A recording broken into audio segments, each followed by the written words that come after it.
A piece of circus history was uncovered during a business renovation. John Lauritsen shows us how a Wisconsin bar still celebrates that discovery a decade later.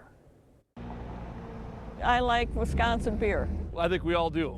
Wisconsin bars are known for their pints and their patrons. About the last thing you'd expect to discover in such a place would be 55 feet of ancient artwork. I was really surprised once we took out electrical plate covers and seen it went the whole length of the wall. Well, it's like curiosity for sure, like what is under here? It was 2015 and Ron Berger was renovating the Corral Bar and Riverside Grill in Durand with the goal of adding a banquet room. Nearly the second he went to work, something caught his eye. I'm going to cut this doorway through and run into this buffalo charging at me all the time. What the heck is under here? Because we had no idea. As he tore down more of the wall, he discovered the buffalo was part of a hidden circus billboard from August 17th, 1885. The circus had elephants, giraffes, lions, even sea creatures. Allegedly. I don't even recognize some of the fish on here. Them two fish on top, they're extinct. The menagerie of animals and performers were brought together by one man. This Miles Orton, you can see him, he's controlling like 4 different horses. There's a ballerina up on one. He was probably one of the greatest equestrians ever. And one of the greatest showmen ever. Ron knows all about Orton now, but it initially took some research.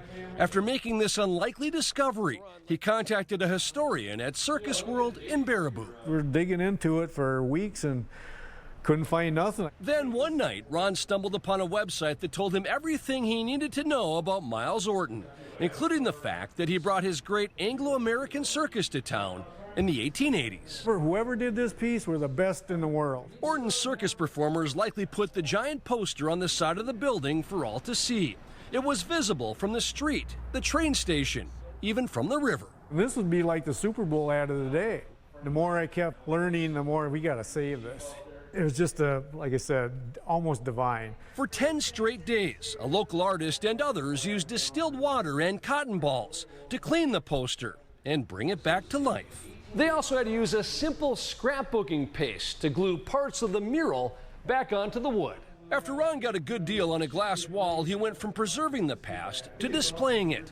And that's when a different kind of circus came to town. Curious sightseers from well beyond Dairyland. From Russia, China, all over the place. I mean, Malaysia, you look through the book, France. For this Wisconsin bar, the show must go on. Visitors are always welcome. And Ron believes they can spend all day looking at the giant poster from the past and still not see everything. Well, we go over there to see all their castles and stuff, so why shouldn't somebody come here and see something unique that we have? Like a mural in a bar in Wisconsin. That's true. When you see people respond to it, if you go through the comments in the book, no, it gives you goosebumps. Because it's part of history that's long forgotten. It's just not much example of this out there. In addition to being 55 feet long, the poster is 9 feet high.